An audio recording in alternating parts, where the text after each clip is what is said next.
Staff briefing on engrossed substitute Senate Bill 5599. Luke, thank you. Thank you, Chair Sen. Members of the committee, Luke Wickham, Committee Counsel. Engrossed substitute Senate Bill 5599 relates to supporting youth and young adults seeking protected health care services.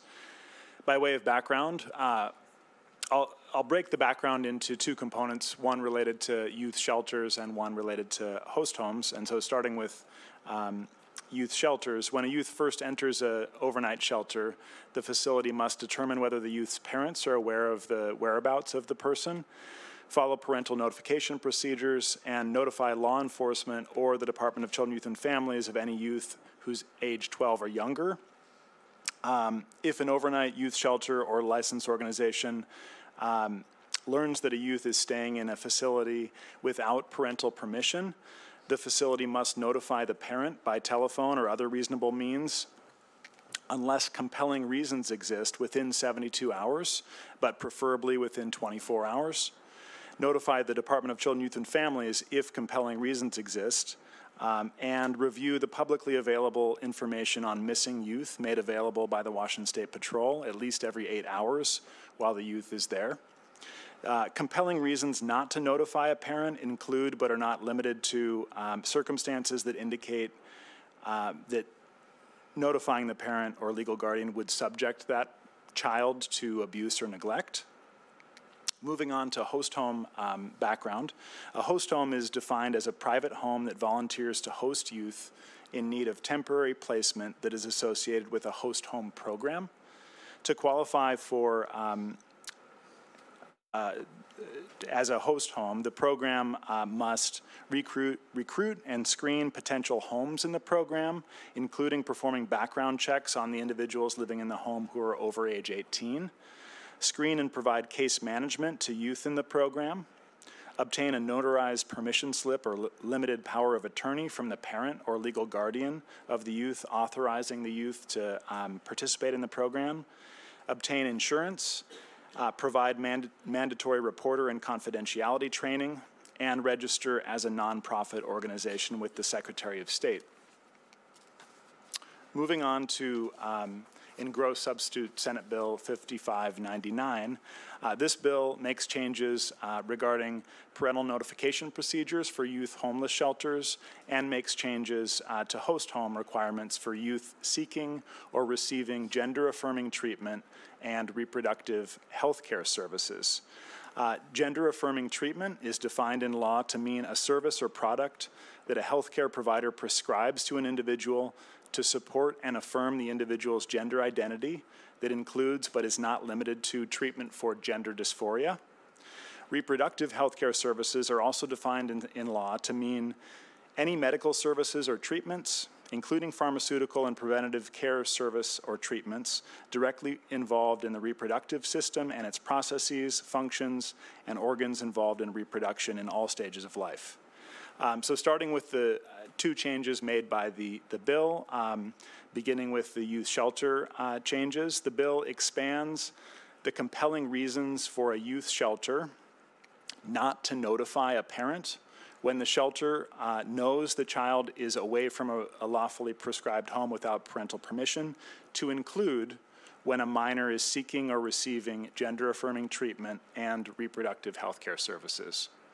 And then moving on to the changes made related to host homes, the bill creates an exception to the general requirement that a host home program obtain permission from a parent to have the child stay there for youth who are seeking or receiving gender-affirming treatment or reproductive health care services.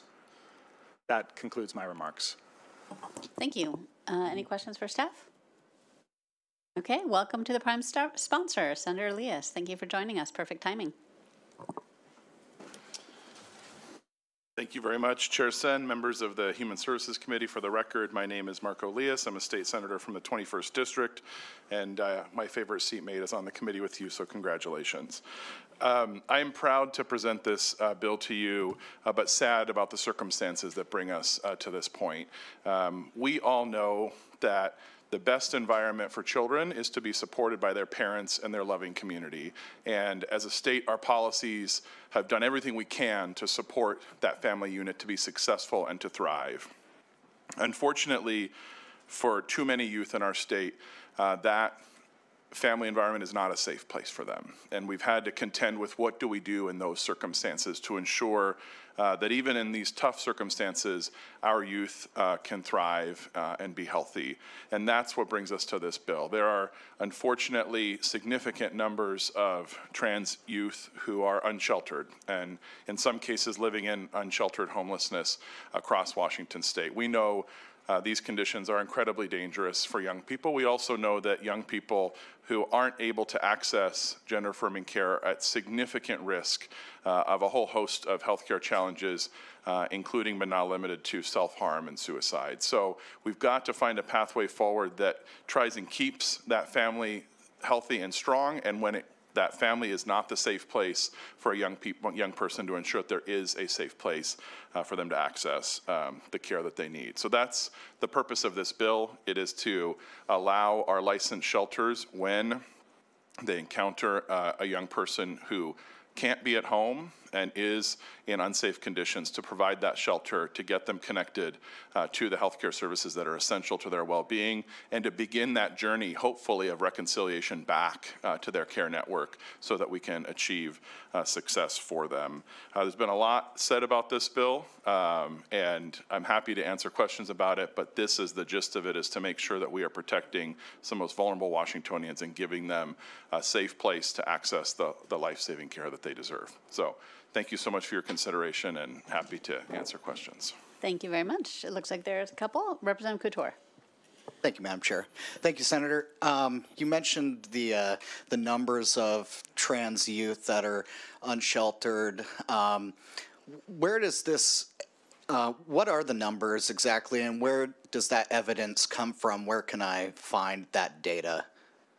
Yeah, I wish we had a comprehensive survey of folks who are living unsheltered in Washington. We have estimates. Based on estimates that have been collected, as many as 40% of homeless youth identify as LGBTQ.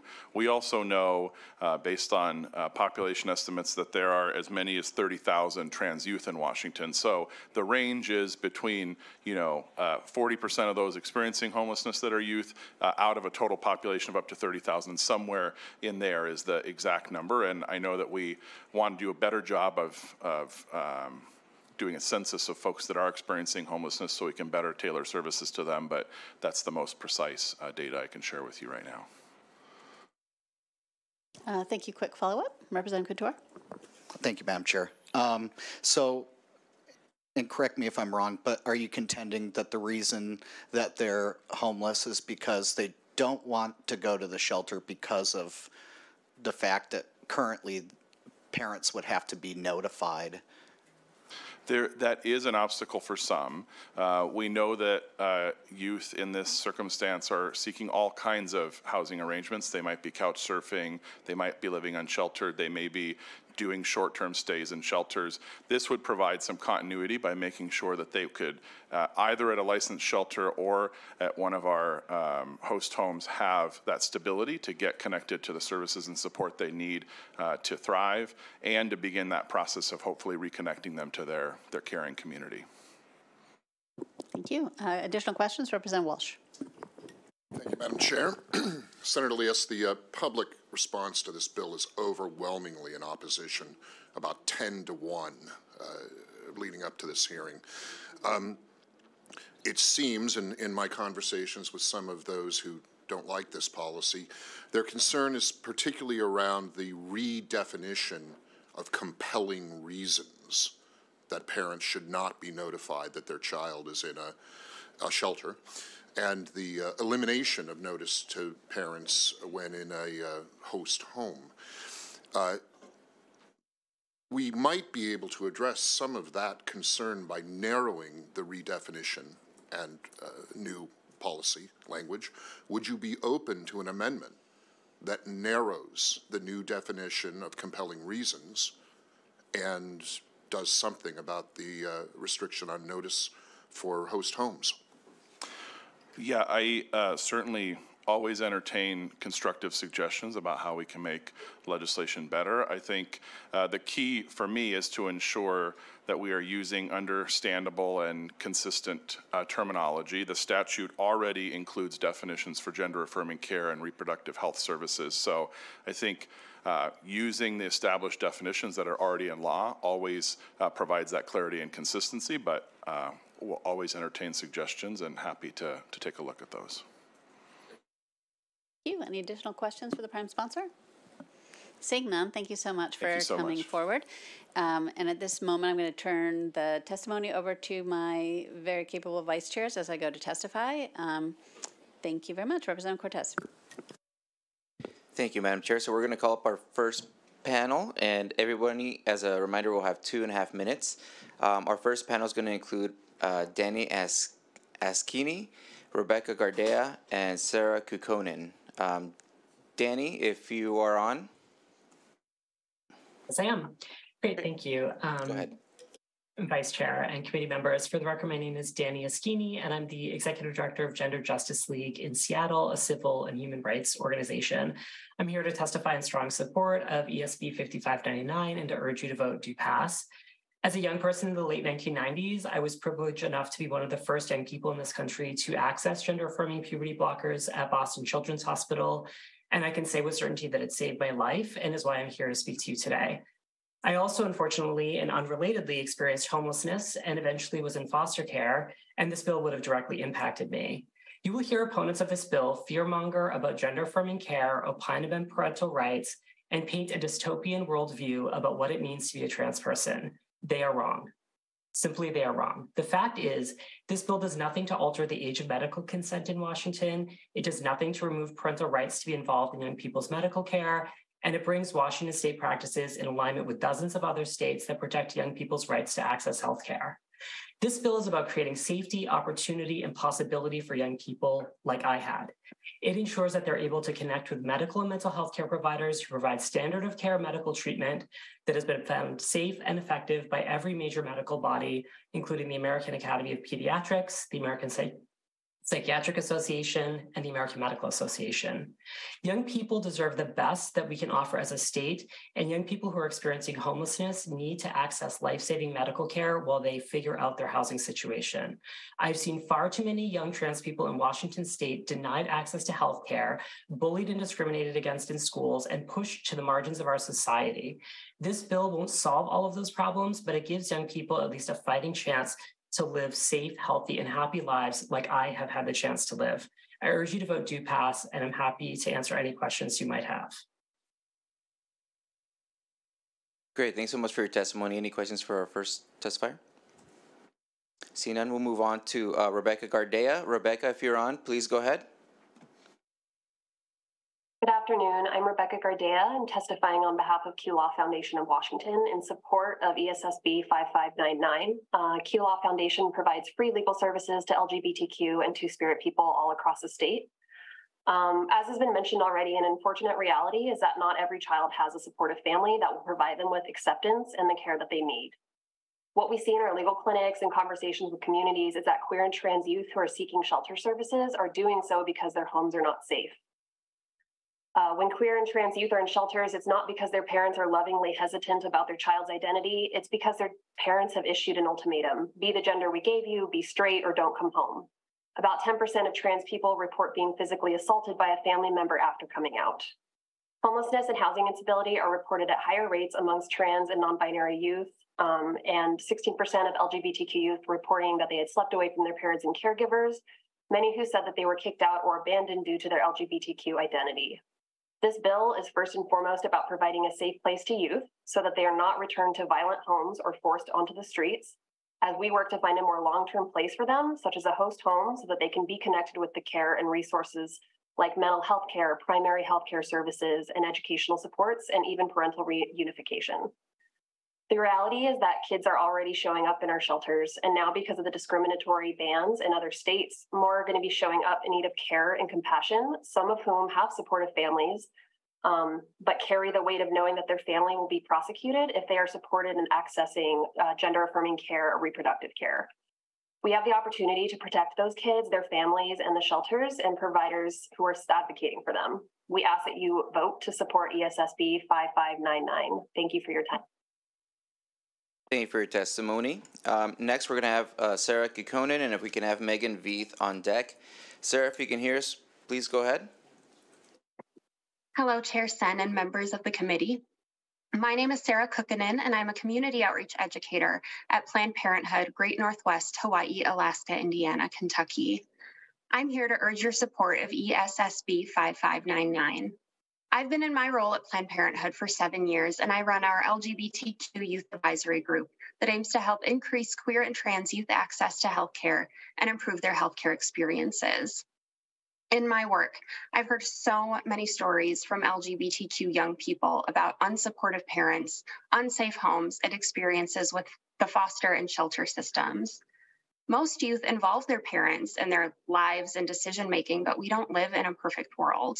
The reality is that not every household is a safe space. Youth don't take running away lightly.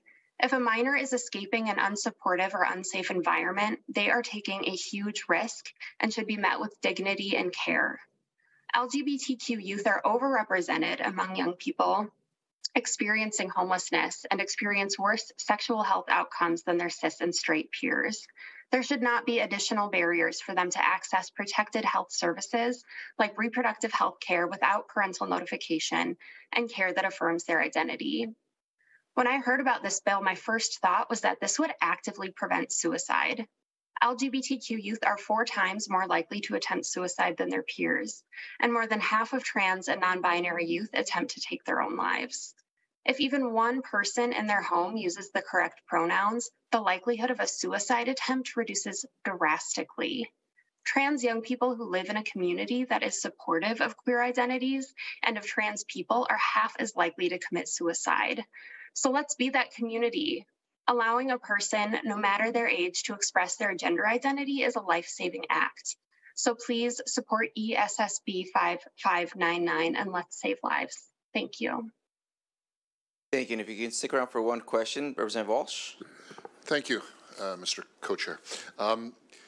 Interesting testimony. You've used the terms unsafe and unsupportive. Are those the same, or are they different? And if they're different, what is the distinction between an unsafe and unsupportive home? That's an interesting question. I think they can be the same. I think that unsafe can certainly imply violence, and I think that unsupportive can lead to abuse that maybe not everyone would consider unsafe, but unsupportive households can have a severe impact on someone's mental health, leading to the suicide rates that I was talking about. So I don't always think they necessarily mean the same thing in every context, and I think in this case, they can lead to the same outcome. Great, thanks so much. Next, we're going to have Megan Veith, and if I can have Jarrell Sanders, Lisa Keating, and Jonathan Frockwaite come up to the desk. Megan, if you are on, please go ahead. Good afternoon, Madam Chair and members of the committee. My name is Megan Veith, and I am the Director of Policy and Advocacy at Building Changes. We are a statewide nonprofit that focuses on children, youth, and families experiencing homelessness. I'm here to testify in support of Senate Bill 5599. Accessing protected healthcare services can be challenging for any young person in Washington, but especially for a young person without stable housing. This can also be difficult for a young person who is worried their parent or guardian may kick them out because of how they identify, or for wanting to access certain healthcare services, or for a young person outside of Washington who is fleeing here to seek safety and access to services but has nowhere to go. Senate Bill 5599 would ensure that young people are able to access shelter and host homes while they are getting crucial and oftentimes life-saving health care. In our work with host homes, we know how important they can be for young people. They originally began as a community response to the fact that LGBTQ+ youth are overrepresented in the homeless population. Host homes provide safe, home-like environments with caring individuals in the community. They focus on the young person's needs and create a support network for that young person, helping them build independent living skills and empowering them in achieving their goals. They are a critical way to support young people. Please support young people accessing care and in need of a safe place to stay, be who they are, and access the care they want and need. Please vote yes on Senate Bill 5599. Thank you.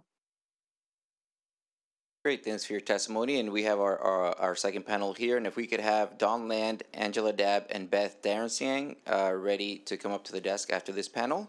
Welcome. Whoever would like to go first, please go ahead. Good afternoon, Vice Chair Cortez and members of the committee. For the record, my name is Jarrell Sanders, and I'm here before you today as one of the board chairs of Equal Rights Washington. Our state has a long history of supporting and advocating for the rights of LGBTQ+ community, and Senate Bill 5599 will continue that tradition. We know that families and young people are moving to Washington to escape persecution in their own state, in their home states, leaving places where they face harassment for doing nothing more than living openly and listening to and supporting their children. We should be helping these families and individuals access the services they need, regardless if they are dealing with the trauma of relocating or if they are a young person simply needing a safe place to stay. This bill is not about if a youth has a right to access protected healthcare services. It is not about the medical decisions made between a provider and their patient. This bill is about providing vulnerable youth with shelter. It is about providing youth with the opportunity to access long-term supportive housing through an existing host home model. This bill is about providing youth a chance to access our state's safety net of LGBTQ+ community services.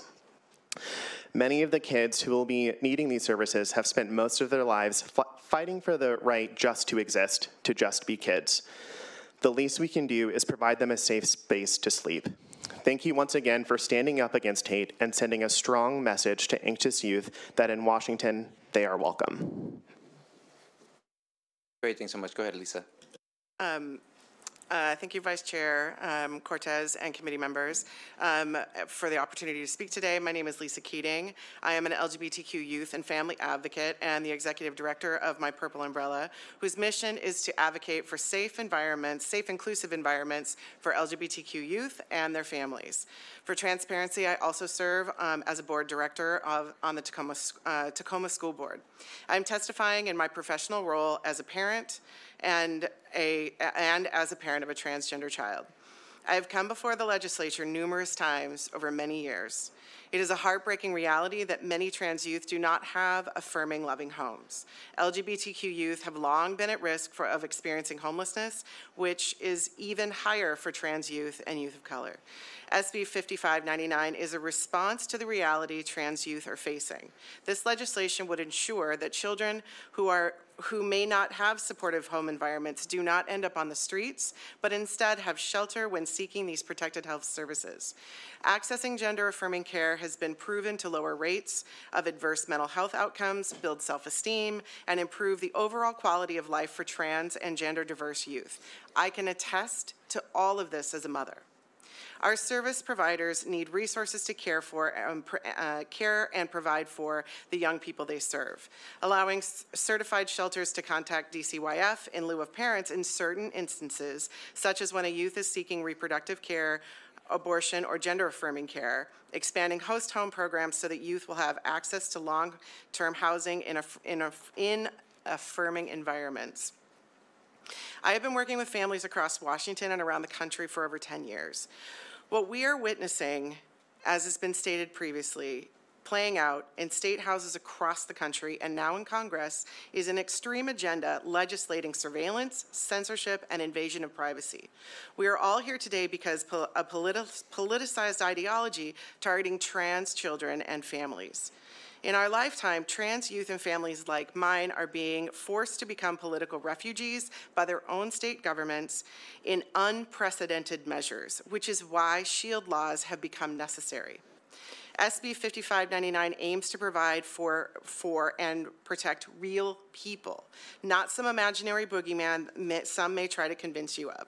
Trans youth are a protected class in the state of Washington. This bill further advances those protections. I would like to believe that each one of us are child advocates, and that we want every young person to be granted a life that they can thrive in. Please pass ESB 5599. Thank you. Thank you. Jonathan, go ahead. Thank you, Vice Chair Cortez and committee members. My name is Jonathan Froxwyk. I'm the Public Policy Manager for Cascade AIDS Project, or CAP. CAP is an HIV and LGBTQ health organization with service sites in Vancouver and Longview. We provide housing and other social services for hundreds of Southwest Washington residents each year. I'm testifying on behalf of CAP in support of Senate Bill 5599. I want to emphasize, first of all, that SB 5599 will not affect the Washington state law governing what age a person may access protected health care services without parental consent. It also won't affect the standards of care guiding what gender-affirming services healthcare providers offer youth of various ages. Anyone testifying about or signing in about those issues is simply testifying on the wrong bill. What SB 5599 would do is protect transgender and non-binary young people who have run away from or been forced out of their home by parents or guardians who harmed them by not affirming their gender identity and prevented them from accessing needed medical care. We know this is common. It's the reason why across the country, trans and non-binary youth are disproportionately represented among youth experiencing houselessness. In a perfect world, all parents and guardians would be affirming and would, of course, be notified if their child were experiencing houselessness. In the real world, for trans and non-binary young people, home can be a literally dangerous place. By allowing these young people to stay at shelters and host homes without parental notification, SB 5599 would shield trans and non-binary youth from harm and give them a shot at thriving as their authentic selves. Please advance this legislation. Great, thank you all so much for your testimony. We do have a couple questions. Representative Couture. Thank you, Vice Chair Cortez. My question is around the kind of the parental rights piece of this. When a child in crisis, whichever reason, in this bill there's two reasons, right, that they could be going to, let's say, a shelter, and then the parents aren't notified. Parents, ruled multiple times by the Supreme Court, have the right to parent. Washington v. Glucksberg, there's at least 7 or 8 different Supreme Court rulings that say parents have the right and ability to not only care for their children, but also bring them up and raise them in multiple other ways as well. So my question to you is, how do you see that this bill escapes those constitutional challenges around the due process part of the 14th Amendment that gives parents those rights? Is that a question for me? Well, I'm not a constitutional lawyer, but I will say that the state intervenes in lots of different circumstances in the relationship between a parent and child when the child is being done harm, and I think this is one of those circumstances. Representative Walsh. Thank you, Mr. Vice Chair. All three of you have used the words supportive or affirming repeatedly in your testimony, and even said that the lack of affirmation is harm.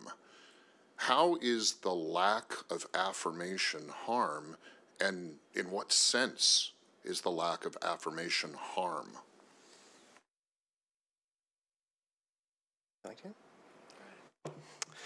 Well, thank you for that question, Representative Walsh. I think as LGBTQ folks up here, what we know is that oftentimes when you don't have a supportive home environment as an LGBT person, that can lead to other behavioral health issues. And we have other statistics, such as 40% of homeless youth are LGBT, or nearly 50% of trans or non-binary folks attempting suicide. We think about ways to address, to lower those barriers. And when you have people supporting someone's gender identity or sexual orientation, when they don't have that at home, we try to find other ways to build community around that young person to reduce those factors. Follow up. Appreciate that. That's not really my point. The point of my question is, affirmation seems to be a rather subjective and high standard of expectation from a family. It is possible to love a person and not affirm everything they're doing. So how do we apply that high standard of affirmation to the law, to public policy, especially if we're going to restrict parental involvement in a child's life? Well, I think a big piece of that is when they don't have the supportive home environment. Part of the host home situation and what gender affirming care is that wraparound around that child, so that ideally, if there's a way to build that barrier back with their the caregivers, with their families, there is a bridge to do that. And so, because what we know is that when we surround children, especially LGBTQ youth, with supportive and affirming environments, the risk factors for them attempting suicide and other behavioral health issues and homelessness all go down. Thank you. Representative Taylor? Some of the children have been experiencing family conflict. I mean, that could be considered the opposite of affirmation. Can you describe some of the experiences that have been reported to you as to why a child feels unsafe in the home or feels that there is something happening emotionally harmful to them?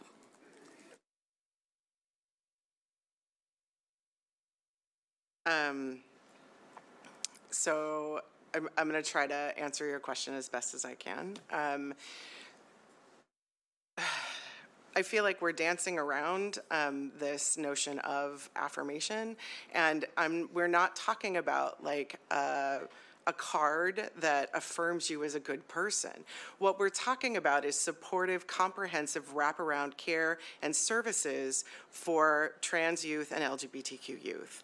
And maybe there is not a shared definition of affirmation or affirming, but when you meet a child where they are, a young person where they are, and then connect them to the proper services that help them become stable, thriving, healthy individuals. That's what we're talking about when we talk about affirming care and affirming environments. Great, thank you. Representative Vesic. Thank you, Cortez. So, would you agree that the ultimate goal would be to reunify these kids with their parents? I would agree that a child is always going to be better off in a healthy family environment, yes. You're all shaking your head, yes. Follow up? Follow up. So would you also agree that to notify the parent so that they know where the child is and to include counseling services immediately for the whole family would be an ultimate goal here? So I think in the best of situations, that would be wonderful. Part of the idea behind this bill is that it is unsafe for parents to sometimes know where their kids are. If they're in a state where just by knowing where their child is, they could be prosecuted in their home states. So that's part of the idea behind this bill. And also it is not always safe for that to be an immediate thing. Sometimes that time for that kid to be able to take the time and get the behavioral health services that are necessary allows them to approach it in a safe and more comfortable way for the family to all sit down and have that conversation. Any further questions? Representative Couture? Ma'am, in that same vein, part of the intent of this bill is to try to curb or maybe even stop trans suicides, which is a goal I think probably all of us share or should share. Certainly I do. To me, and I'm wondering if you agree, isn't having some kind of supportive family structure from the beginning for those youth in crisis, isn't that one of the best ways that we can curb those transgender suicide rates? That also can take scaffolding. That doesn't necessarily, there are steps to that, and often it takes a team of individuals to help stabilize a young person and their family and reunify. So it's not an either or. It's often a very complicated, these circumstances are often complicated and compounded by trauma. They're compounded by access to the care that maybe a youth has been trying to receive but then has been denied by their family structure. And so there isn't a flipping of a switch. It takes time, and and as a parent myself, I had to become educated and better informed on what is best for my child, and I rely on medical professionals to be able to help guide me in my parenting and my husband in our parenting of our young person. So nothing about accessing gender affirming care and affirming resources and support systems. It's not like you're picking something off the shelf. It's highly individualized, and there are individual circumstances that come along that where people need to be met where they are at to then further them to a more stable environment and life. May I add something? Representative Couture, and I think this goes to your question as well, Representative Eslick, is just reminding everybody that these youth have often, or I think a former witness said it, that youth don't take becoming houseless, becoming unsheltered lightly. So if the youth we're talking about got into the situation of accessing a homeless youth shelter or a host home, they did not take that decision lightly. That means something's going on at home that really forced them into a desperate situation, and I think we have to frame it within that context. Just wanted to note that. Thank you. Thank you for the discussion. Okay, seeing no more questions, Mr. Vice Chair. Thank you for your testimony. Thank you for your testimony. Next up, we're going to have Dawn Land, Angela Dabb, and Beth Darenstein. If you can all three come up to the desk, please. And next up, we're going to have Jessica McCaig, Autumn Lovewell, and Stephanie Chevette.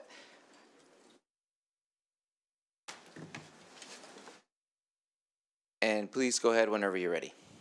Okay, thank you. Thank you to the committee. And I appreciate and thank you in advance for your attention. On a side note, I drove up here. I live in Kent, and I'm sorry. Could you just say your name for the record? Oh, I'm sorry. I'm sorry. My name is Angela Dabb. I'm just here as a concerned citizen. And on my way here, there's been a lot of talk about trans youth and homelessness, and alongside the freeway, I passed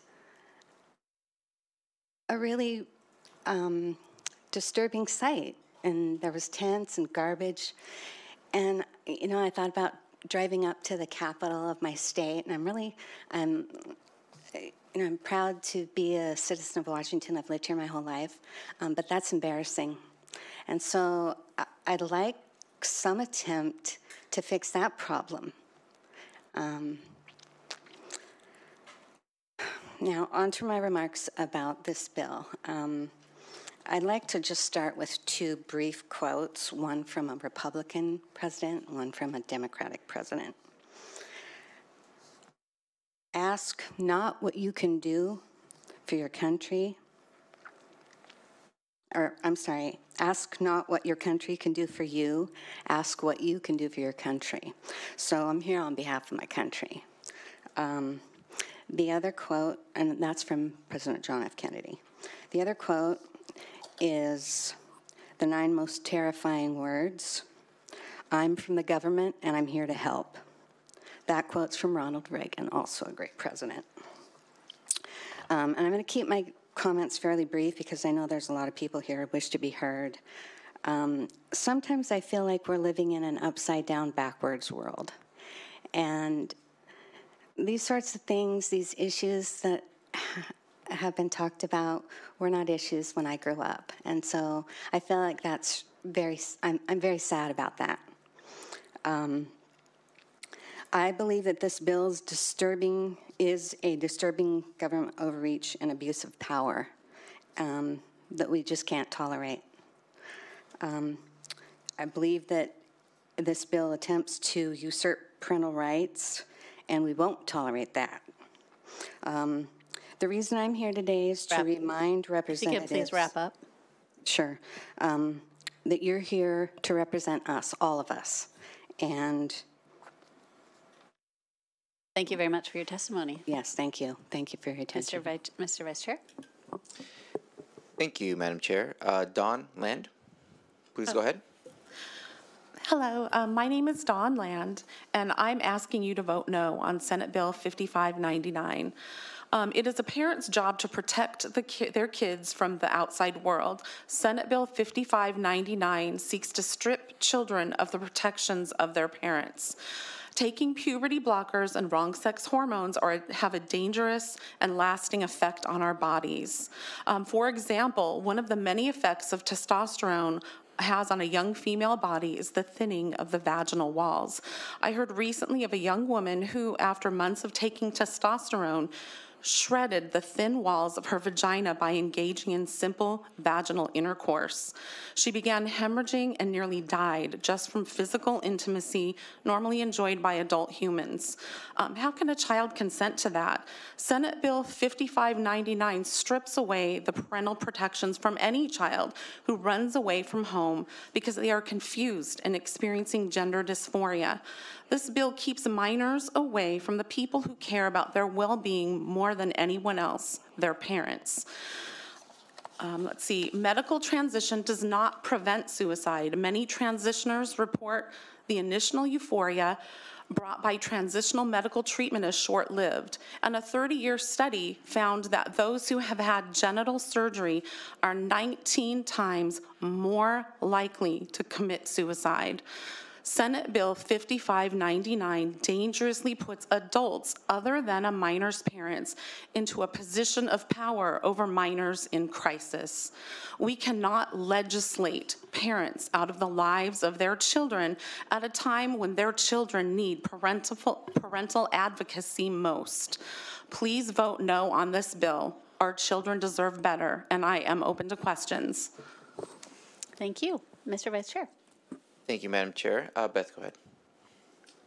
Hello, my name is Beth Durance-Young, and I'm asking you to reject this bill, 5599. I'm going to make several points, and some of them are a little bit disjointed, but to supplement other people's testimony. This bill would divide families by giving troubled teens an easy out to have the state shelter them without the parents' consent by just uttering a few words. And I just wanted to say in response to an earlier statement that recent law gives 13-year-olds right to consent to gender treatments in Washington. These treatments for children are being significantly restricted by European countries such as the UK, Finland, Sweden, and Norway after each of them comprehensively reviewed the evidence for benefits and risks. American medical associations have refused to do comprehensive reviews of evidence for and against gender-affirming protocols, which is why they still support them. They're very profitable. Under this bill, parents can lose custody immediately without due process and without legal recourse if a child of any age claims a trans identity and that their parent will not approve hormones and surgeries that the child wants. Does Washington State have hundreds or thousands of foster or host homes available for Washington and out-of-state minors? Would these homes accept minors who have left home because they want medical procedures that their parents disagree with and whose parents may be desperately searching for them? How will this bill affect child custody issues? If one parent wants to consent to their 13-year-old child's double mastectomy, and the other is against it, what will that do to the families and the courts involved? In the other hearing on this bill, the committee chair remarked after public testimony that much of the public testimony against the bill was not relevant to the bill and was fear-mongering. I heard much the same from the sponsor this morning. If anyone makes a similar statement today, please cite where in the bill these adverse consequences would not be allowed, especially if HB 1469 is also passed. Thank you very much. Thank you. Mr. Vice Chair.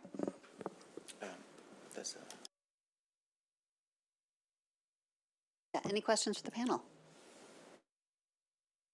Thank you. Seeing none, Mr. Vice Chair. Thank you, Madam Chair. Next up, we're going to have Jessica McCaig and Melissa Aunclair, who are both remote. And if we could have Sarah Garriott, Gabrielle Jacobs, and Jason Setzer come up to the desk, please. And Jessica, if you can hear us, please go ahead.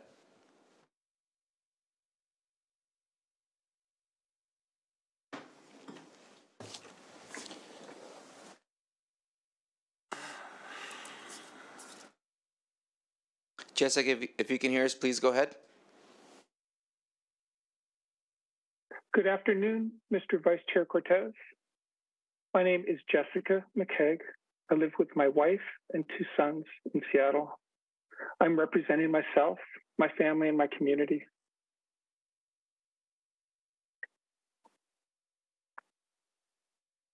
I want to thank you and the committee for hearing my testimony today as I speak in strong support of SB 5599, Human Services, Youth, and Early Learning, a bill that offers care and comfort to vulnerable young people at a difficult time in their lives. This bill does nothing to change the age of medical consent. It does not change the requirement that parents be involved in healthcare decisions with their children. This bill instead offers support and care to young people in dire need. Young people simply being supported, being treated with love and understanding, and protected from harm. This care and support improves their mental and physical health. It can even be life-saving for some. This bill allows gender-affirming care to those who will benefit from it. This I would like to speak to, as there are misrepresentations and falsehoods about what this care is and what it is not. Transgender young people are especially vulnerable and will benefit from passage of this bill because it ensures gender-affirming care. Gender-affirming care is endorsed by every major medical body in America. Gender-affirming care for young people is not surgery. This bill has nothing to do with surgery. This bill has nothing to do with private parts. Private parts are private. Gender-affirming care can be letting a young person wear clothes that feel right to them. Gender-affirming care can be allowing a young person to grow their hair out or cut their hair short. Gender-affirming care can be letting a young person use a different name or pronouns. Gender-affirming care can be individual or group counseling. Gender-affirming care for young people is entirely reversible. I am here because I personally benefited from gender-affirming care and support. It has been transformative and life-affirming. Many others will also benefit from this care. Ignore the misinformation about this bill. This bill is the safety net for the most at-risk youth who have nowhere to turn. Please open your heart to care for at-risk trans youth and vote yes and support SB 5599. Thank you. Thank you, Jessica. Thank you for sharing your story. Mr. Vice Chair. Thank you, Madam Chair. Next up, we're going to have Melissa Aunclair. Melissa, if you can hear us, please go ahead. Yes, I can hear you. Please go ahead whenever you're ready. Yes, I am here on behalf of myself. My name is Melissa Aunclair. I would like to testify in support of SB 5599. I am a former foster youth, and I have lived in group homes. I was placed into the foster care system when I was 14 years old. I'm also a transgender woman, and I transitioned 20 years ago in the late 90s and early 2000s. I did have a lot of opposition from my family to my transition. I was told by my father that I as long as I had a private part, I wouldn't be a woman. Or and I when I came out to my mother when I was 15 years old, she told me that I told her that I was a girl, and she said that, no, I'm not. So I did go through several mediation sessions of counseling, and I went through cognitive behavioral therapy sessions on a weekly basis with my doctor at the Odessa Brand Children's Clinic. And I found that not to be helpful. I instead found my symptoms worsening. I became anorexic, and I developed an eating disorder for which I was hospitalized twice. I started a suicidal ideation, and which eventually resulted in a suicide attempt. And this happened as a result of falling out with my family, as a result of me taking estrogen. Actually, I hadn't gotten permission from my family. I did not feel listened to. And I went online onto the internet and I ordered estrogen pills, and I began taking them through my own dosing. Everything was done through research by myself, and this was discovered by my mother, and I was actually thrown out of my home onto the street because I refused to stop taking hormones. I think that this will provide a lot of opportunity for kids like me or people like me who were kids at the time to determine their own destiny in life. And I support this bill, and I would urge my representatives also to support this bill. Thank you for your time. Thank you, Melissa. We're glad you're with us here today. Thank you. Mr. Vice Chair. Thank you, Madam Chair. Is Sarah Garriott in the audience or online? We have her online, Representative Cortez. Great. She'll be on deck. If we can go ahead and get started with Jason. Hi, my name is Jason Setzer. I am a father of two little girls. They're 5 and 7. My 5-year-old's about to turn 6. My concern, the reason I'm here today in opposition of SB 5599, I don't think there's any situation in which one of us should face not knowing where our children are when we've never harmed them, when we've never raised a hand against them, for the simple fact that we might not agree with the choice they've made. I don't think that's fair to do to any parent. I think if a parent is abusive, that's an option, and I think that's already covered under law. I don't think we need to be in a situation where a parent who loves and protects their child in every way they can should ever be told, you don't have a right to know where your 11-year-old is. You don't have a right. You're not parent enough. I don't think there's any situation in which any of us can agree with passing this bill the way it's currently written. I am an ally to my LGBTQ friends and family. I absolutely think we need more protections for them. Don't think this bill is right, and I'm asking you to oppose it. Thank you. Thank you for your testimony. If we could go to Gabrielle. Hi, I'm Gabriel Jacobs, father of 3. I'm a licensed foster parent, and I've been volunteering with kids for 16 years. This professes to be a housing bill, and it certainly is, but we've already got foster care in place for taking care of kids who are being abused. I was pretty shocked and appalled when I found out that 13 was the age of consent for transgender treatment.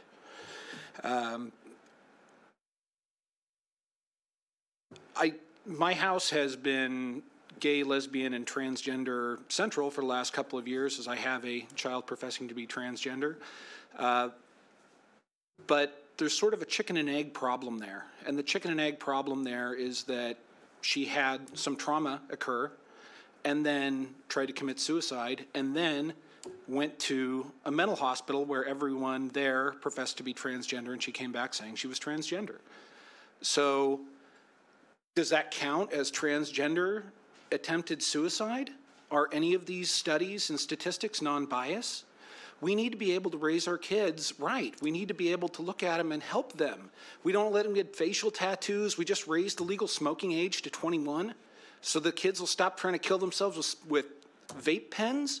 And now we're going to let them get all kinds of surgery and all kinds of everything else. There's a very thin eye of a needle that a loving parent can fly their family through, hopefully, to let their kid get old enough to grow out of this.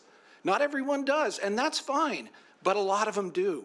I've had one gay kid, one lesbian kid, and 8 kids in my house claiming that they were transgender, which means that none of these numbers are right. Most of them have grown out of it before they got to 18. Most of them.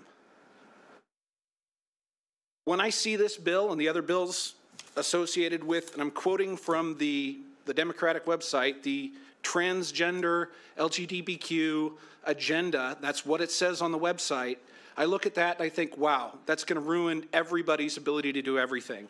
You can't raise your own kids anymore. So, this feels like some sort of Orwellian dystopia where the state is going to take your kids and they're going to do the right thing and get them all changed up for you and give them back, or not. How many kids enter the streets for other reasons and then become transgender? We don't know. We don't have the studies. You can wrap up. Eisenhower said that the middle of the road is all the usable space. Too far to the right or the left and you're in the gutter.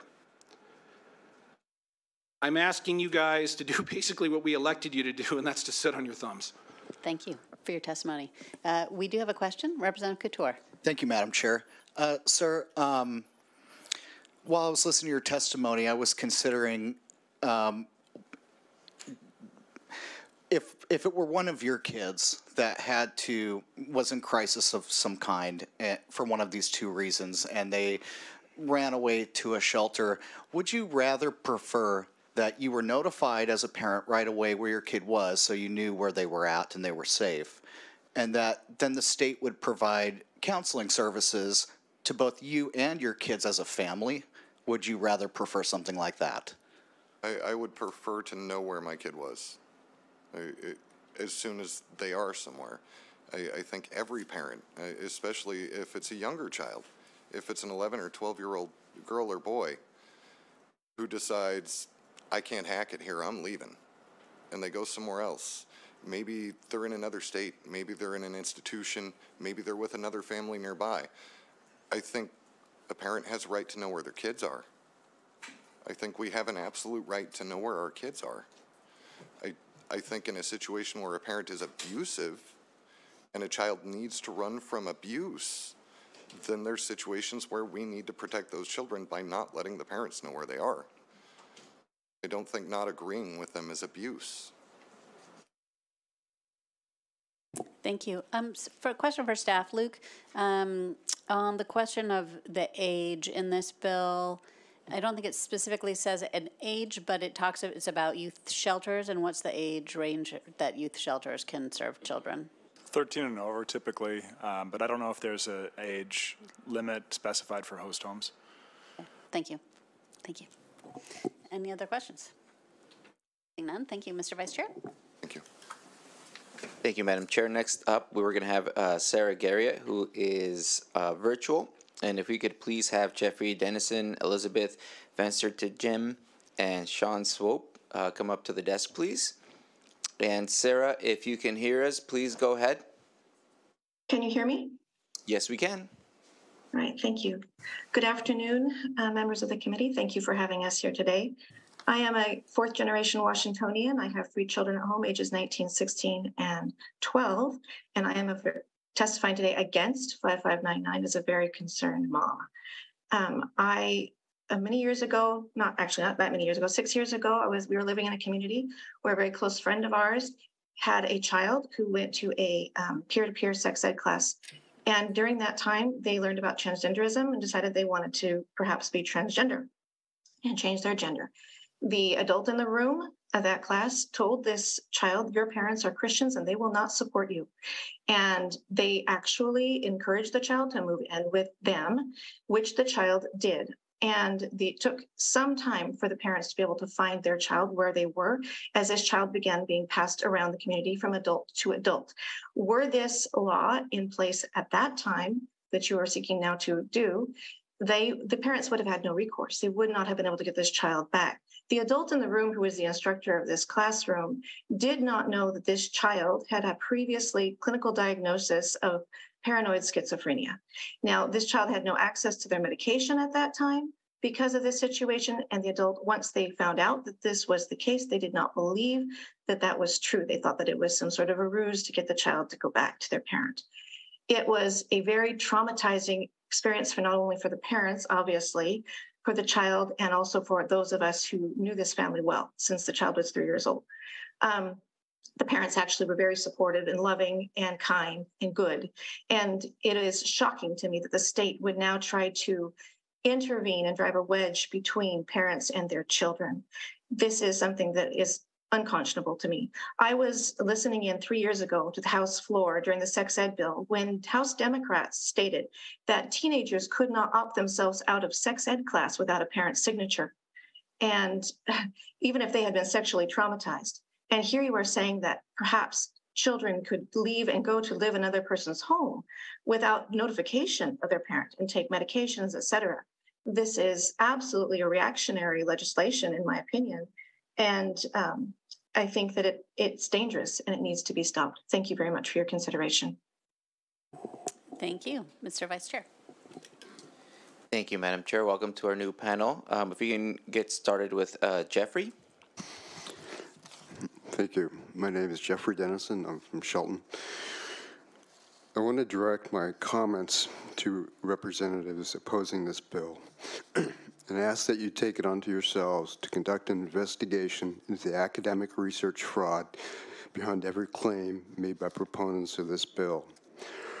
Proponents continually repeat false claims that these bills and the positions of the major medical and psychological associations are based in scientific evidence and evidence-based medicine and represents the universally held beliefs of their memberships. This is false. All these claims discussed here today, promoted here today by proponents, including the existence of so-called gender identity that exists distinct from biological sex, i.e., a sexual essence, a sexed soul, is an ascientific, unfalsifiable, untestable claim. The claim that children know their gender identity, that drugs and surgeries are medically necessary in order for them to be their true selves, is also ascientific. That the drug used to prevent puberty, Lupron, is safe, that its impacts on neurological development are temporary and reversible, that it merely provides additional time for children to decide which gender they supposedly are, rather than preventing the very brain maturation that ultimately resolves the overwhelming majority of gender dysphoria in children. And every other claim supporting this bill is based on academic papers that have been extensively and thoroughly refuted. Claims of medical necessity to prevent suicide and the disgusting emotional manipulation and emotional blackmail of parents by true believer clinicians who ask whether questioning parents would rather have a dead child of his or her natal sex or a living trans child represent the cruelest lies enabled by bills like this. If you can please wrap up. Suicide rates increase 20-fold later in life because of this. I appreciate your testimony. If you'd like to share some more, feel free to share it with staff, and we can also enter the remaining portions of your testimony into the record if you'd like. Thank you so much for coming. Mr. Vice Chair. Thank you, Madam Chair. Go ahead, Elizabeth, whenever you're ready. Thank you, Chairman and Committee. My name is Elizabeth Van Steerdegem. I'm asking you to reject the 5599 because parents need to be involved in medical decisions of their minor children. I don't, as a taxpayer, want to pay to increase the friction and conflict within families that this bill promotes. When my daughter was in high school, a clinical psychologist from the UW talked to parents at her high school and explained that the brain's changing during puberty so that the once logical daughter isn't logical right now and does stupid things. Minors need their parents as a guardrail, if you will, so that they don't go careening off the road of life into a ditch or worse, off the side of a mountain. 5599 removes that parental guardrail. Here are two examples of people, teenagers or young people, who are detransitioning. One teenager who regrets her transition is Layla Jane. According to legal papers, Layla experienced moodiness, anxiety, gender confusion, and anger issues as a child. At age 11, learned about radical transgender ideology and went online to learn more about the new trend. She self-diagnosed that she was a boy and believed transitioning would solve her mental health problems. According to the suit, doctors at hospitals rushed her on to cross-sex hormones and a double mastectomy without properly assessing her mental health problems. Her evaluations lasted only 30 minutes and 75 minutes, the records show.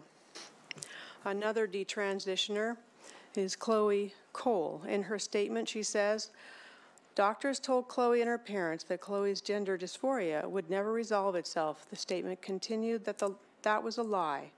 They also told Chloe and her parents that Chloe was at a high risk for suicide unless she's socially and medically transitioned. Chloe's doctors told her parents, would you rather have a dead daughter or a live son? That was a lie too. Something to consider with this bill is, will Washington State become a defendant in these sorts of lawsuits in the future from angry parents? Parents are important, families are important. Please reject 5599. Thank you. Thank you. Mr. Vice Chair. Thank you, Madam Chair. Next up, we're going to have Sean Swope, but if we could please have Sophia Lee and Ray Deschamps ready to go on deck. Go ahead, Chair, Mr. Committee, Swope. Thanks for having us here today and listening to this. I oppose 5599, and it's unfortunate that because... Sorry to interrupt. Can you just say your name for the record? Sean Swope. Sorry. I'm also a county commissioner, but today I'm here as a parent. It is very disheartening that to speak against this bill, I've been labeled a fearmonger, hateful, and harmful because I want to be a parent and to parent my kids. When you have a word like compelling reasons to go to a youth shelter, don't you think that it's time to potentially call law enforcement? If you have compelling reasons not to call a parent, then let's call law enforcement and see and get to the bottom of it, not to perpetuate the problem. The state has proven itself to be a bad parent. And I speak that from experience. Growing up, I come from a very abusive childhood, physically abused. And when the state decided to get involved in it, it just made it worse. But the one thing that did help it was getting counseling, having counseling with my parents, and it stopped the abuse. The other thing that stopped or made things a little bit easier and better in our family was going to church. And isn't it amazing that we can put forward this education that confuses a kid? And when I say confuse, I wanted to be an astronaut as a kid. I wanted to be a fireman as a kid. I wanted to be a baseball player as a kid. I wanted to be a football player as a kid. If you asked me my junior year what I was going to be, it was going to be a baseball player. My dad didn't affirm me to be a baseball player. He didn't encourage me to be a baseball player. He encouraged me to go to school, but because I wasn't affirmed, I was frustrated with him. But just because my dad was being a parent at the time, and my kids are the same. There are often times my daughters, they want to have a second serving of ice cream and I don't affirm that and they get upset with me. Or I have to be a parent and I have to discipline them. I know. Can you wrap up? I appreciate you guys listening, and I hope that you make a good decision based on the parents that are voicing their concerns. Let parents be parents, and let the state make good laws that are going to encourage good growth in Washington. But let parents be parents. Thank you. Any questions? Thanks very much, Mr. Vice Chair. Thank you, Madam Chair. Next, we're going to have Ray DeChant. Ray, whenever you are ready, if you can go ahead and turn on your camera and introduce yourself to the committee. Hi, my name's Ray DeChant. I am a mental health counselor and I work with teens and young adults, and many of my clients are gender nonconforming. I am testifying in support of this bill and in support of my clients because I can speak firsthand to the distress that gender dysphoria causes, and I can echo what's already been said regarding the connection between youth homelessness and LGBTQ identity. Every major medical body in America has endorsed gender-affirming care for young people. The American Medical Association, the American Academy of Pediatrics, and the American Psychiatric Association. This is the standard of care. It is safe, effective, and for some people, it is life-saving. Denying them care, either by outright denying it or by making them jump through ridiculous hoops to get it, is generally what causes the adverse health effects. I've been really honored that several teens and young adults have allowed me on that journey with them. And I can speak to the boost in confidence and joy and the ability to just engage with the world when they get to be in the body that they want. It is life-changing at minimum. They do not regret it. There just isn't a valid evidence-based reason to be opposed to youth accessing trans healthcare. I do think there are a lot of people's feelings of discomfort, which I am happy to help you unpack at a later date.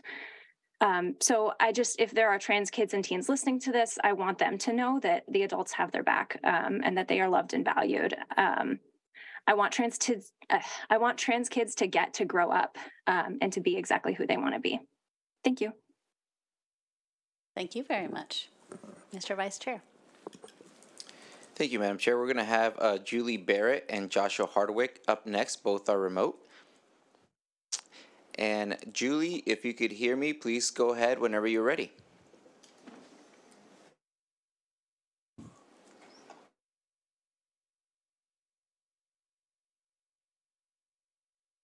Julie, if you can hear us, please go ahead. Yes, please go ahead, Julie. Okay. Thanks, the lag was there. Okay, good afternoon, Chair Sen and members of the committee. Thank you for allowing me the opportunity to testify before you this afternoon. My name is Julie Barrett. I'm the founder of Conservative Ladies of Washington, and I'm speaking today in opposition to Senate Bill 5599. In listening to a lot of the previous testifiers, I do want to say that my position on this bill is not one of hate, and it's not one of being against trans kids. It's about parental rights and doing what's best for our children and giving parents access to their children's care. 2 years ago, my daughter had to be rescued by 8 Seattle police officers from a homeless youth shelter.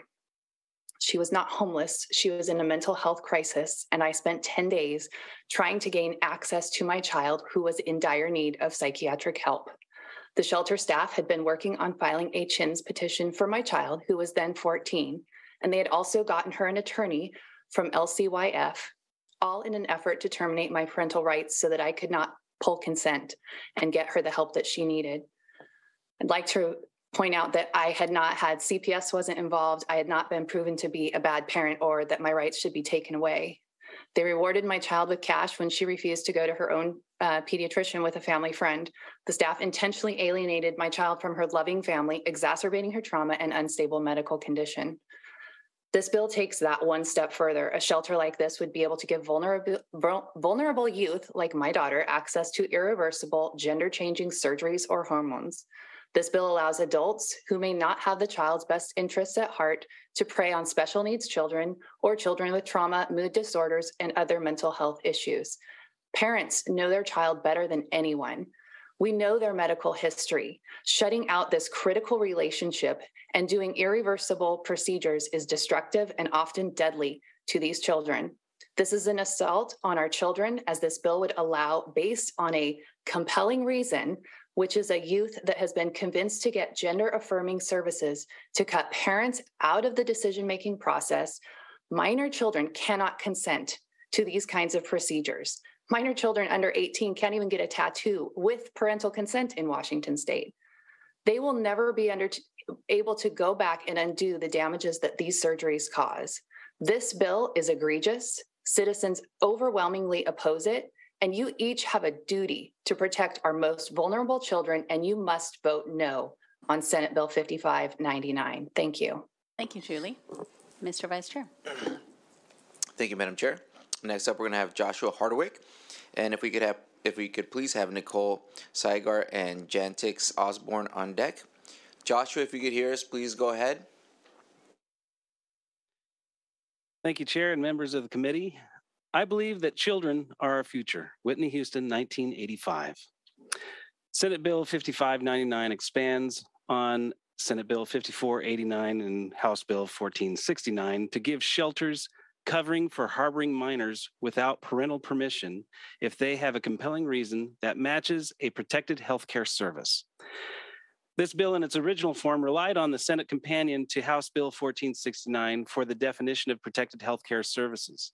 In subsection 3 of section 2 of that bill, it means gender-affirming treatment and reproductive health care services that are lawful in the state of Washington. Reproductive care is abortion. Gender-affirming treatment is abortion 2.0. Under Senate Bill 5599, a minor is able to disappear from their legal guardian if they can come up with a compelling reason. Compelling reasons are either if notifying a parent would subject the minor to abuse, or the minor is seeking or receiving protected health care services. A minor who is the sole responsibility of a parent by nature, who has no indication of a troubled home, who utters the magic words of protected health care, will disappear from the radar of their parent or guardian. There is no safety net for the grieving parent. This bill legalizes the kidnapping of minors, and coupled with House Bill 1469, will make Washington state a black hole for minors. It segregates us from the union and destroys the future for our children. Thank you. Please vote no. Thank you. Mr. Vice Chair. Thank you, Madam Chair. Next up, we're going to have Jantix Osborne. And after that, if we could please have Linnea Comstock, Christian Nelson, and Eric Pratt on deck. Jantix, if you can hear us, please go ahead. Hi, my name is Jackson Osborne, and I am in support of Bill 5599.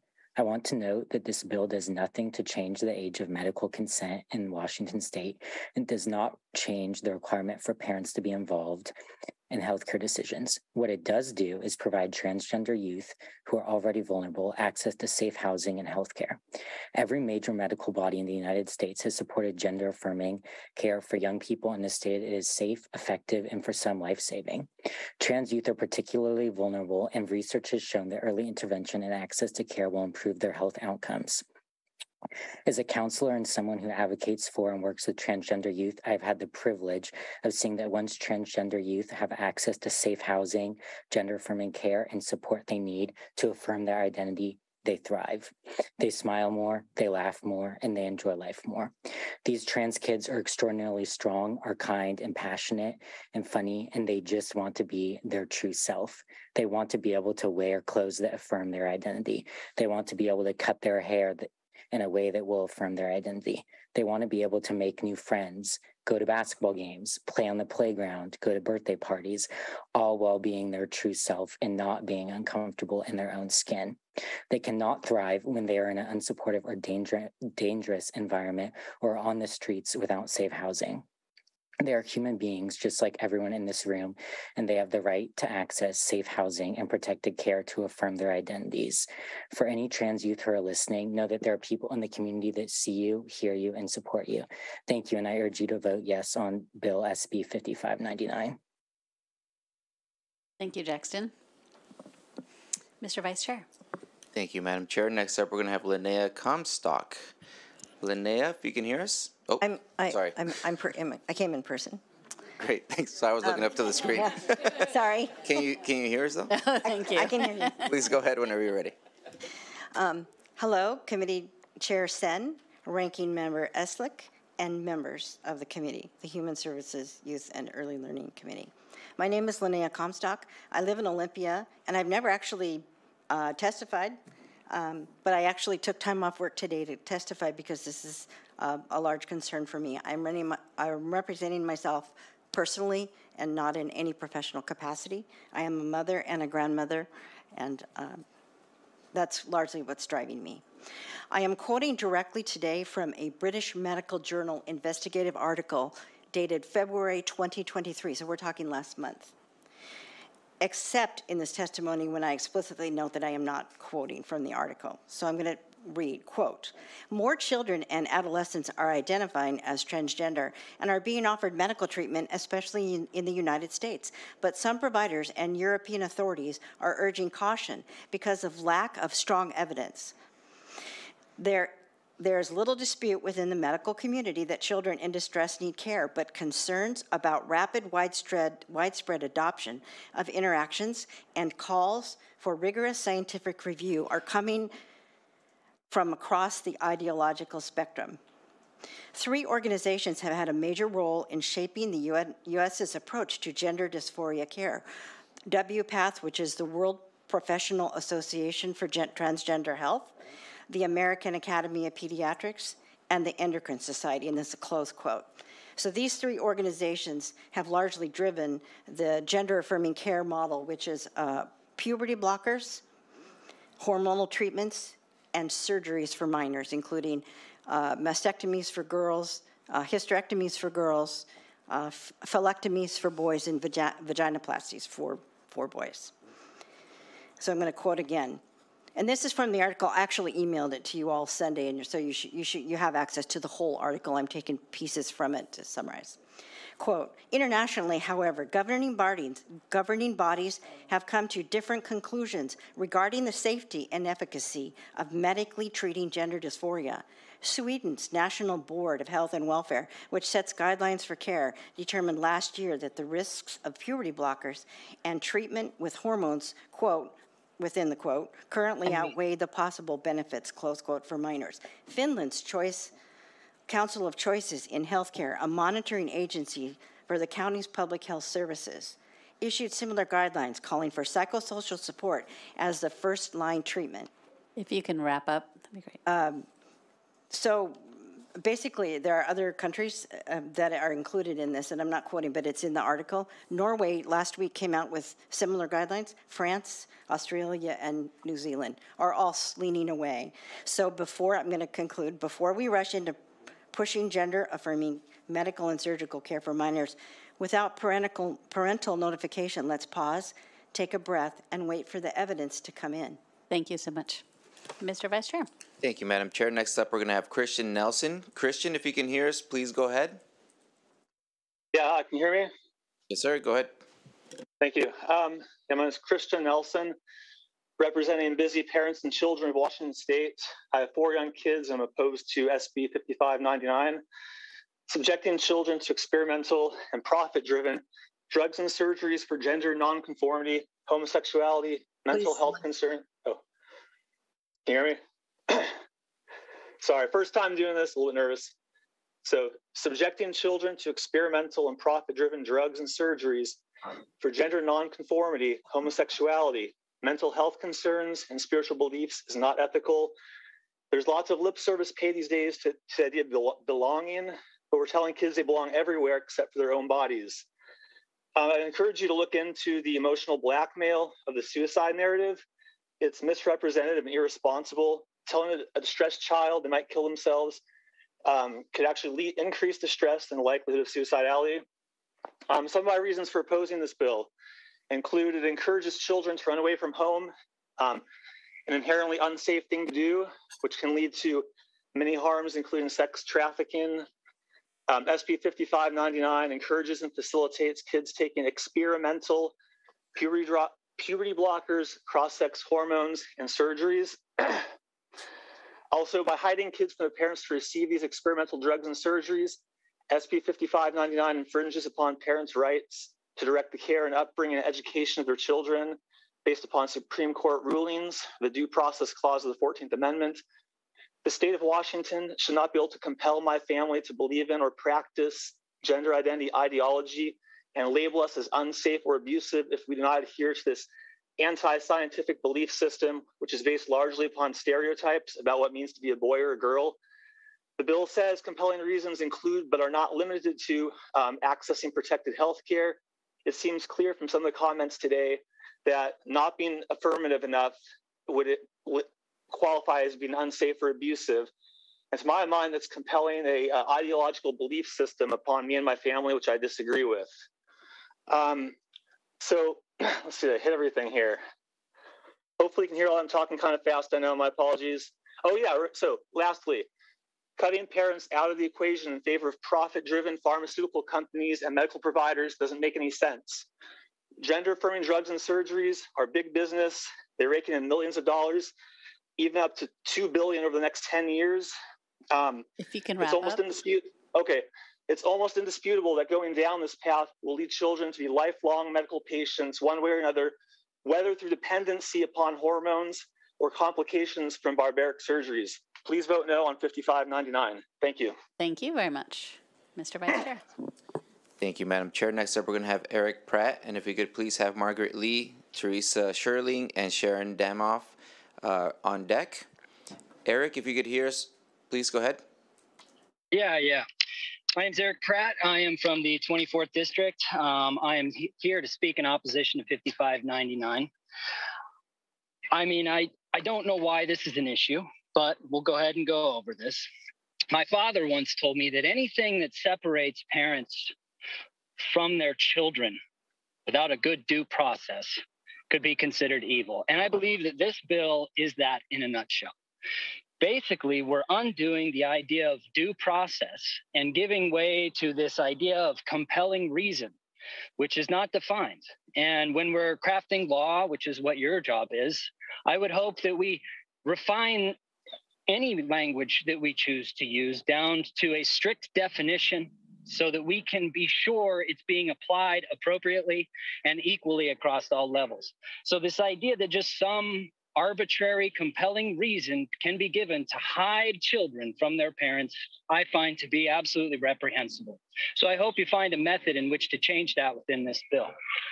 Now, we all know that the real problem of the mental health care and gender-affirming health care had started well back in 2006 with a number of laws that passed. So that's not what I'm going to address with this bill here. Moreover, what I think is that Washington State is creating a sort of bastion, a sort of hideaway for minors from throughout the country, okay, they can come in here and stay hidden from their parents without that important due process that was guaranteed by our constitutional rights.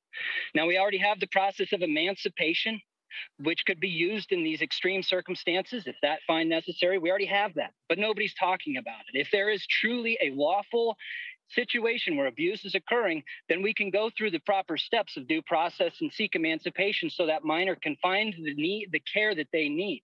But until that standard is met, parents have the right to engage and be engaged in their children's lives and to know where their children are at all times, unless that due process is met. Now, we can look to a lot of problems in the history of mankind where we have made decisions and have caused a great deal of harm to people. And one of them I'd like to address is the common practice in places like Somalia, Mali, Gambia of female genital mutilation, where it's a common practice accepted by society and considered healthy ideologically. Eric, but we I'm going to have to ask you to wrap up. So I'm here to speak in opposition to 59, and I hope you do not pass this absolutely atrocious bill. Thank you very much. Thank you. Mr. Vice Chair. Thank you, Madam Chair. Our next panel includes Margaret Lee. Margaret, if you can hear us, please go ahead. Hi, can you see me or hear me? I think you can hear me but not see me. We can hear you, but we cannot see you if you could turn on your camera. My camera is not working. I'm sorry for that. Hello, for the record, my name is Margaret Lee. Oh, let's try that again. Sorry, don't start my timer yet. Can you see me? No, it can't. Oh. Whenever you're ready, please go ahead. Okay, can you hear me okay? Yes. Sorry, my camera says it's not working. My name is Margaret Lee, and for the record, I'm in the 10th district. I wanted to point out for some people who may read this or hear about this, what gender affirming healthcare procedures really are. I asked several people, adults, what that meant. They had no idea. They had no idea that it was actually the mutilation of children's body parts. They didn't know that it was double mastectomies for girls or castration of penises for boys. And so I think that the government has no business being in this arena at all. And also, I wanted to point out that I emailed this morning at 11 o'clock to each of you on the committee, as well as to the sponsors, the ones in support of this. A lot of data. I'm a researcher, and as several people have mentioned, but I actually provided links. So not just spewing data, but also links where the United Kingdom, Norway, Sweden, and Finland all recently stopped all transgender surgeries on minors, on kids. In addition, 23 states here in the United States have either stopped or in the process of stopping it. And why? First of all, it's going to open us up, Washington State, to lawsuits. That there's going to be lawsuits abound. You're going to open up the taxpayers to lawsuits when children change their mind later after a regrettable surgery. And then you're going to have parents coming after our state because they had no idea that their child who had run away and they weren't notified had some surgery to remove body parts and permanently change them. And let me speak to this. This speaks to your kids and grandkids. And I will quote transgender Rachel Levine, who is the assistant secretary, that in a 2019 video, he says, "I'm glad I waited to transition or wouldn't have my kids today." I also provided that link to you so that you could see in his own words that he did not want to transition as a child, or he would have never had his own children who he loves. And so I just wanted to say this bill needs to be killed at this level, at this committee, and allow parents to be parents.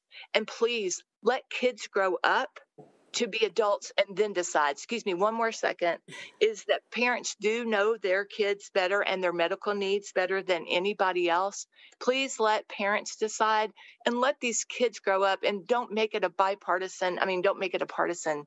This is not about Republicans. This is not about Democrats. It's about kids. Thank you, Margaret. For listening. Thank you.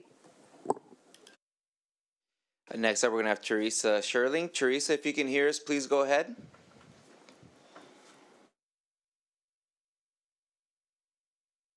Looks like you're still muted, Teresa. Oh, there you go. Hi, thank you for taking my testimony this morning. My name is Teresa Sherling, but I signed in also as Team Freedom because I represent my family and thousands of families across Washington State. Recently at a town hall meeting, I spoke publicly to Senator Billick and Representative Riccelli regarding SB 5599 and the similar bill, HB 1469.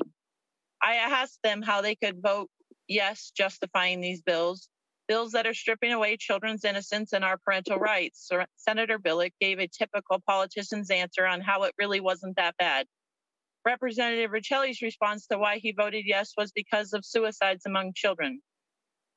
Well, I urge you committee members and representatives to take a look at the other spectrum, children's suicides from irreversible decisions and regret.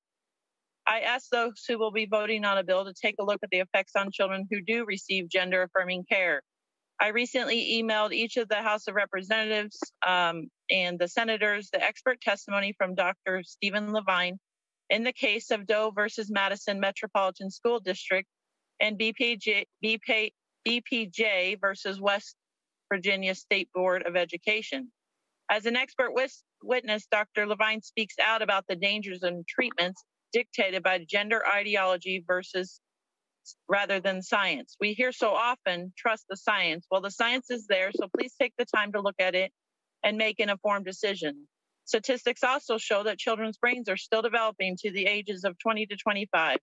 Outside of prying on young, vulnerable children, this bill cuts out the parents out of the decision-making process. It's the parents that know their children best and can best assist them with life-altering decisions. I'm sure you would not like others making these life-altering decisions for your children without your consent. These are our children. We have put in the hard work, the blood, sweat, and tears. It is not up to the state to decide what is best for them. I ask the representatives who will be voting on this bill to make a real informed decision. I ask that you vote no on SB 5599. And on a final note, I followed and tracked a lot of bills this legislative session, and there are an enormous amount of terrible bills. And the trend seems to be a great disregard for what the constituents want. While I tell you representatives and senators voting yes on these terrible bills, there are armies of grassroots moving in Washington and forming. And we will bring in big outside money to unseat every one of you. So you better start looking. Thank you very much for your testimony. Thank you. Mr. Vice Chair. Thank you, Madam Chair. We have Sharon Damoff. Sharon, if you can hear us, please go ahead. Thank you. Sharon Damoff. I am opposed to 5599. This bill enables the state to keep kids from loving parents simply because the parents believe what established law has long held, namely that minors are not mentally mature enough to make decisions that will affect them mentally and physically for the rest of their lives. And not only would this bill sever kids from good parents, it would turn the kids over to a gender industry that stands to profit by gaining patients who will require lifelong medical treatments. All this with no hearing or due process. Keep in mind that any gender professional who testifies has a financial incentive for this bill. We already have laws regarding abusive parents, but this law would affect good parents who are protecting their kids from gender treatments that will permanently destroy their fertility and sexual function and cause lifelong urination difficulties. If an 8-year-old girl says she's a mermaid, we don't sew her legs together and throw her in the ocean. Youth who have anxiety, depression, autism, etc., are vulnerable and need to receive treatment for those things. Instead, they are often convinced by activists that they need gender treatments, and then they end up with even more problems on top of the original issues. Youth mental illness is up because of pandemic isolation and harmful social media, so there are even more kids to prey upon. Simply taking testosterone can ruin a girl's fertility. Detransitioners who are 19 or 20 tell heartbreaking stories.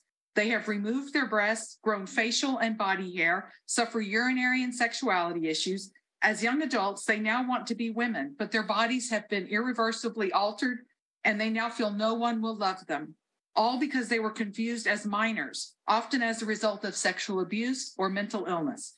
Countries such as Finland, Norway, Sweden, and the UK have recognized how wrong it is to perform gender treatments on minors, and they are closing youth gender clinics and outlawing procedures for minors. Washington shouldn't go the wrong way. Another terrible aspect of this bill is that it practically invites runaway kids to come to Washington, where they will be especially vulnerable to traffickers, as has already been happening in California. Again, this bill makes vulnerable kids even more vulnerable to abuse. Vote no on 5599. Thank you. Thank you. And with that, we are going to close the hearing and the committee, the hearing on 5599. I just want to point out to the committee that we are doing an executive session on Friday. And so amendments to any of our remaining bills, I think there are 8, are due by 10 a.m. tomorrow morning as a request to staff, and then on the EBB by 5. And with that, we are adjourned. Thank you.